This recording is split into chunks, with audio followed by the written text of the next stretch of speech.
this time we're going to have something that's called Conversation with Mothers. All right, Mother Rose, I have a question for you. And this question is, how did you having children impact the relationship between you and your husband? How did having children, did it drive you apart, or were you able to maintain that relationship? I was able to maintain that relationship. Tell us how, because oftentimes there is a perception that once you get children, marriage can go downhill or you get too busy for your spouse. Tell us a little how you were able to keep it constant between you and your husband. And tell us a little about your husband. You know, what kind of man was he? And tell us, are you still married? Let us know a little bit. My husband was a very good man, but at one time he had left Trinidad and he came to the USA. And he stayed here for a long while. And I was there with my 5 children, with my mother-in-law, and I maintained all of that. I came here 8 years after him because I wanted to stay with my children. Right. Very good. And when you came here, how was the relationship between you and your husband? It was very good. We get together to take care of our children. I had 5 children, 3 sons, 2 daughters. And we all lived very happy. They went to school here, and I really have blessed children. We maintained everything we were supposed to be. Okay. Now, when you were in Trinidad by yourself, did any man trouble you?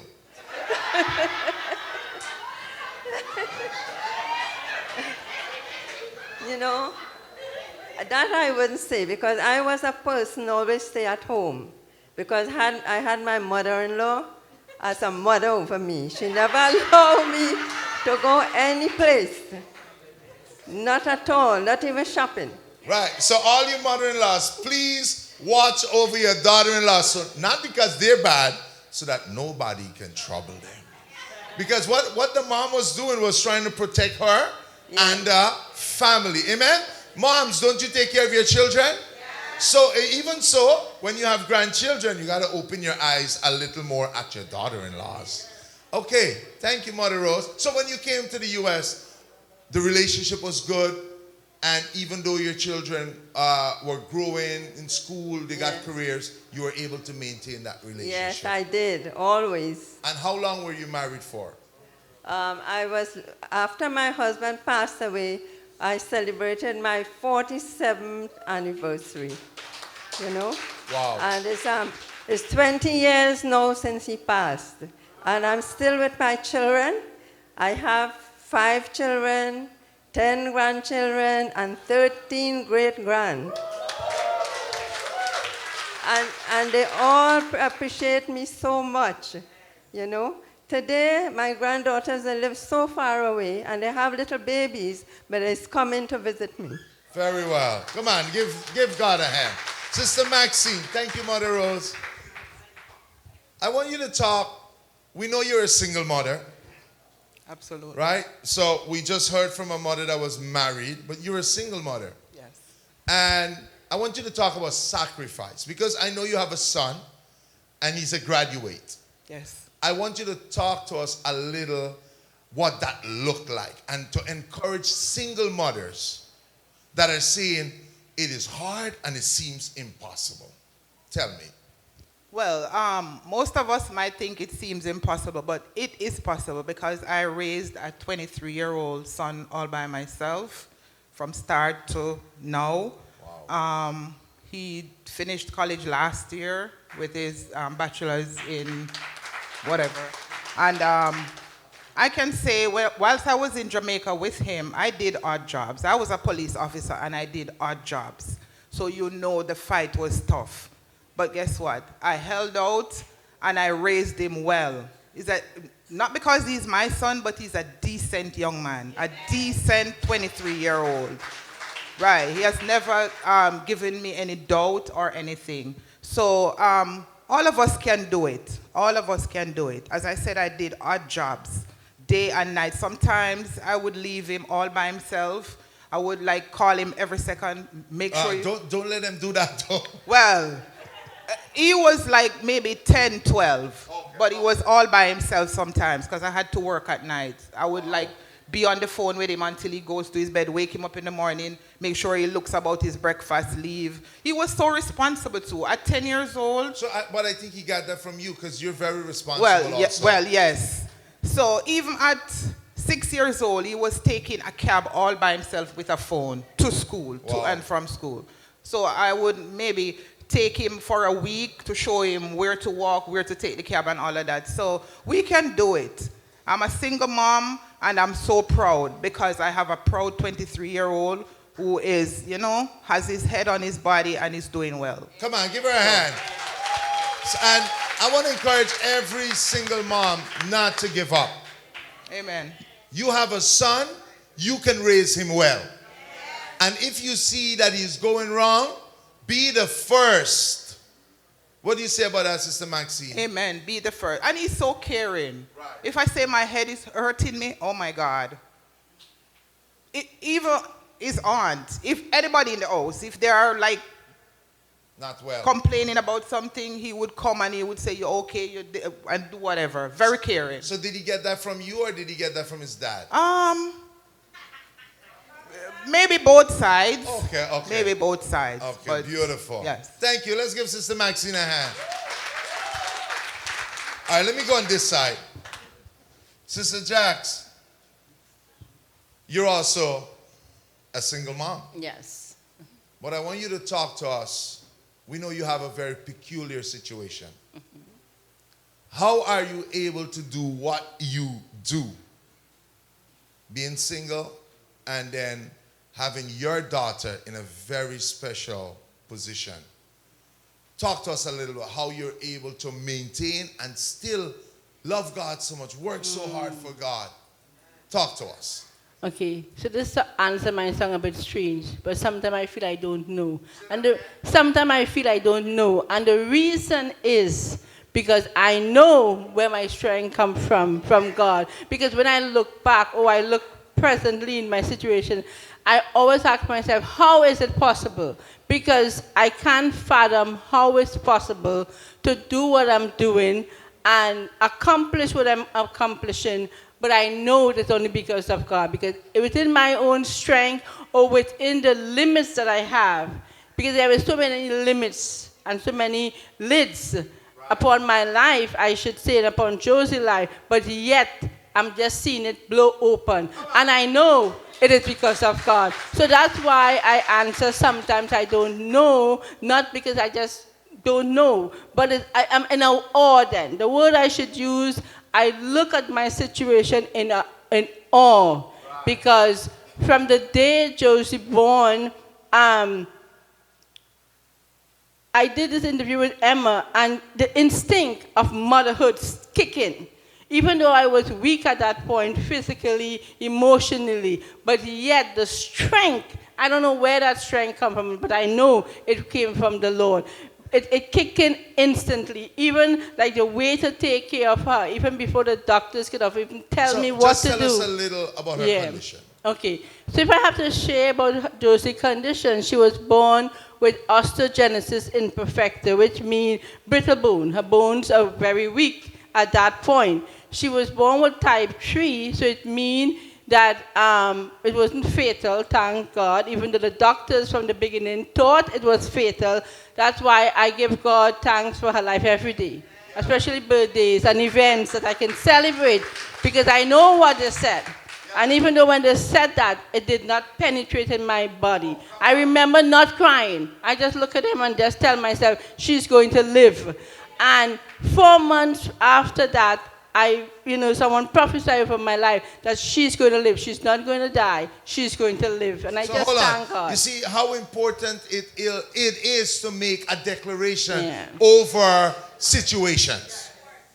Over situations. Mm-hmm. When she heard the diagnosis, she didn't sink, but she said, she will live. And then God sent a prophet to reassure you. Yes.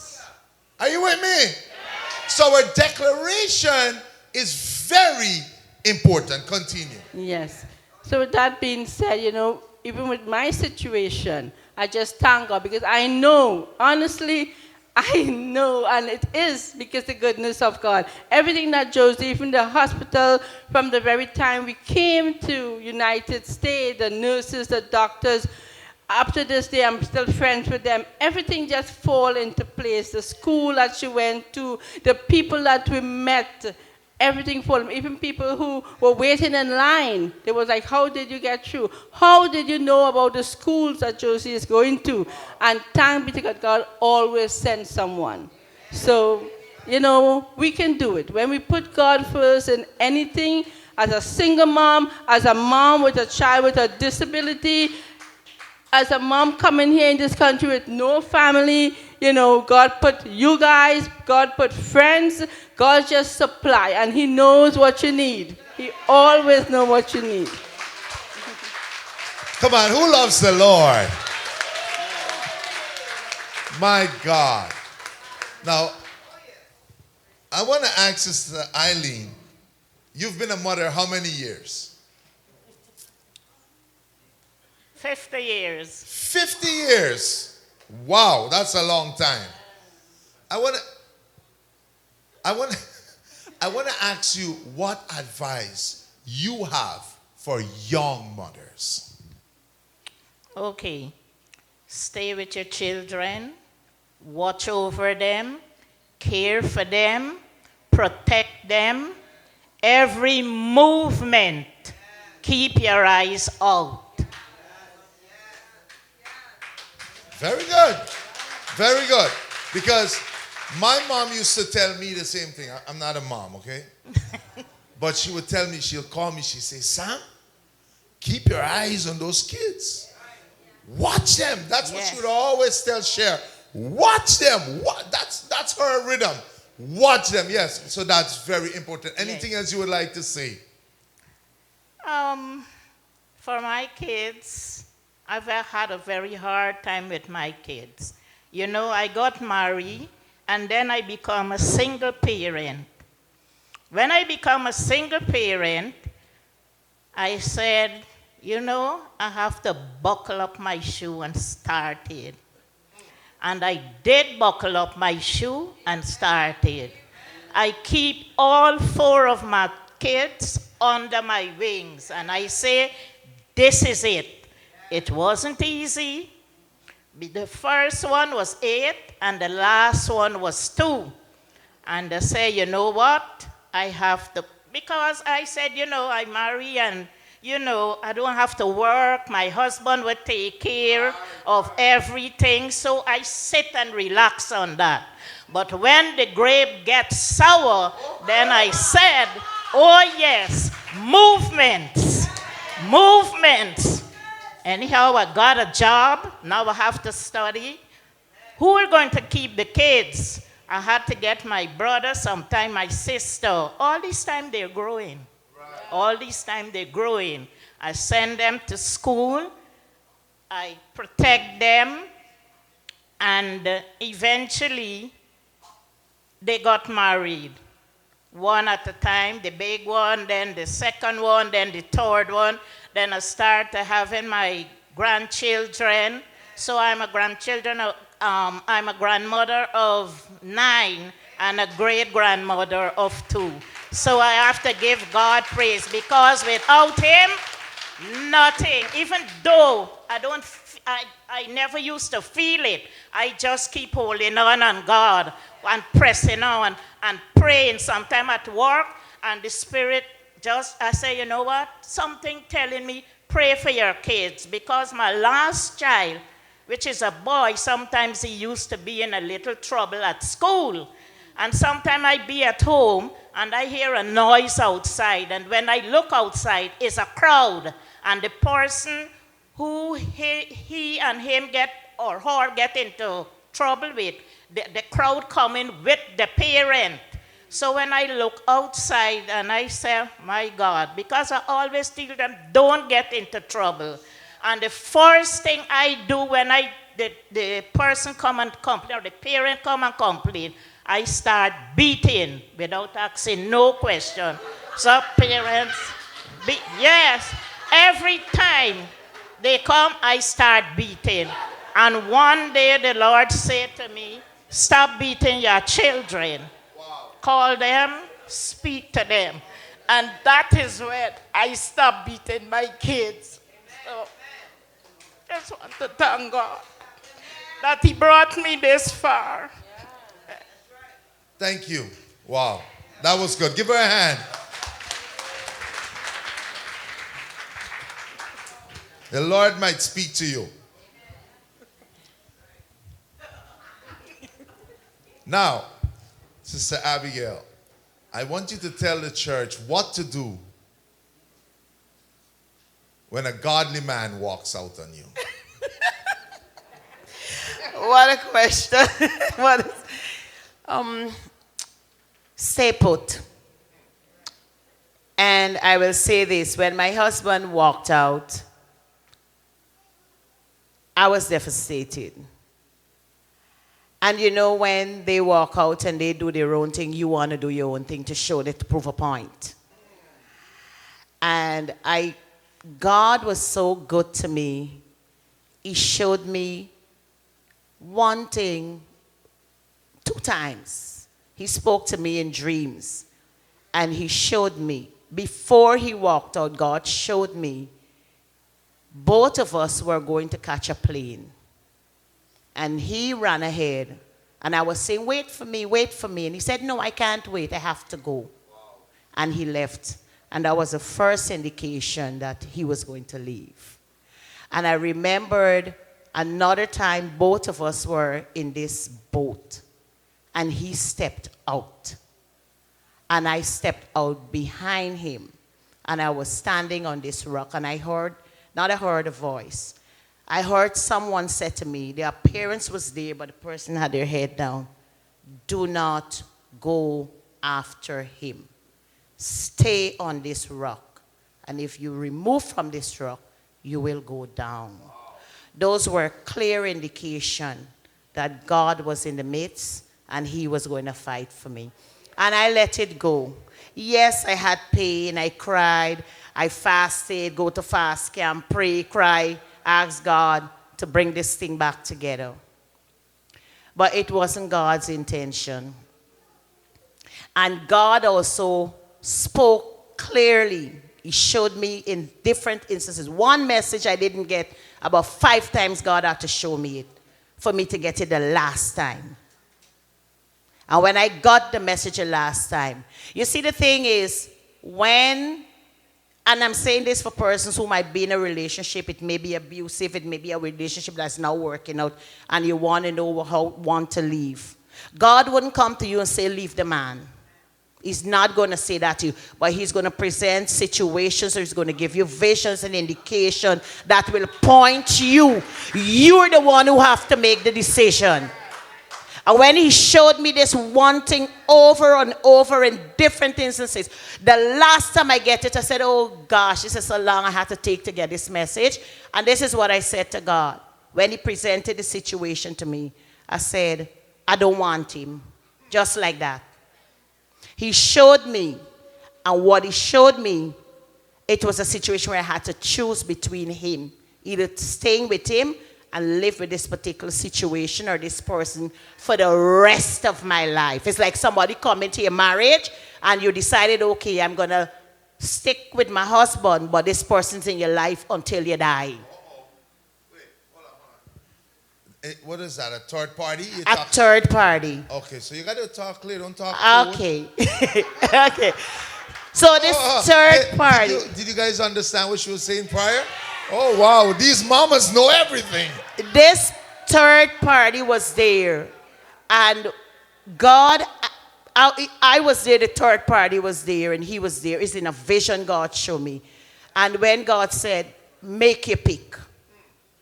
Well, I was standing here, he was standing there, and the person was in the middle. And God said, make your pick. And I said, what is she doing in the middle there? And then I got the message, and I said, I don't want it. And when I said that, in my spirit, I was at peace with myself for the rest of my life with that decision that I made. If you hold on to God and ask God for his guidance, he's going to give it to you. Let me give you one more instance. When the relationship was over, when I made up my decision, I didn't want him, and it played out, he still wanted the marriage. And I'm like, I don't play second fiddle. That's right. I don't play second fiddle. This is me or her. And they had instances where I had to literally pray and ask God to never let us meet up, because he told people he had a bullet with my name on it. And I had to ask God to never let us meet up. You protect me. We must never meet in any space together. And it never happened until after about 3 years when things were okay. Like, you had a cordial relationship. And there was one time he said he wanted us to meet over the phone just to talk things over. And I agreed. I'm saying this to you parents, women, you have to be watchful. And I agreed, okay, we're going to meet and we're going to talk it over, whatever. But I didn't agree that I was going to go back in the relationship. And while we already set the date, the time and the place, because it's in a public space. And the 2 days before we met to talk things over, my aunt, she was a prophet. She operated in prophetic ministry. She said, your husband is going to call and invite you out. You are not to go. If you go, I will preside over your body with my book. The pastors, the black book. And when she said that to me, I said, God, you're so merciful to me. I was walking into my death. I never said to her, the date already set. I shut my mouth. And when he called, I said, you know what, I can't make it anymore. We'll have to reschedule it another time. But God watches over us. You don't have to fight. So don't go running behind them. Don't go looking for another man to take care of your needs and your children, because there's another story. God took care of them all through their life. And they excel and they did well. You don't have to go looking for nobody to take care of your children. God is your husband, man. He's going to take care of you. He's going to see your children too. And the beauty is, those same children, he caused them to excel. So he turned your shame into glory. Beauty for ashes. That is what he did. So when they look at me and they look at the children and realize that the children going to the top school and they're doing well, God caused people to shut them out. Because people start wobbling and talking about my relationship. And I say, God, keep these people out of my face.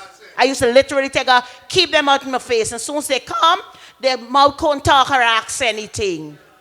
Ask God to fight for you, single mothers. Ask God to work for you, and he's going to do it. Amen.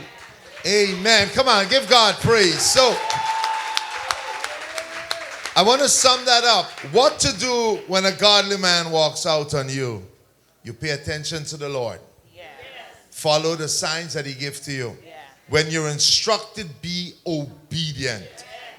Be obedient and don't test God. Amen. A lot of times we become presumptuous and we try to test God to see what will happen. And depend on the Lord. He promised he will never leave us nor forsake us, but he will be with us to the end. So why we did this? Because every mother walked a different road. Every mother walked a different road. Let's give them a round of applause. Thank you for sharing your story, and God bless you.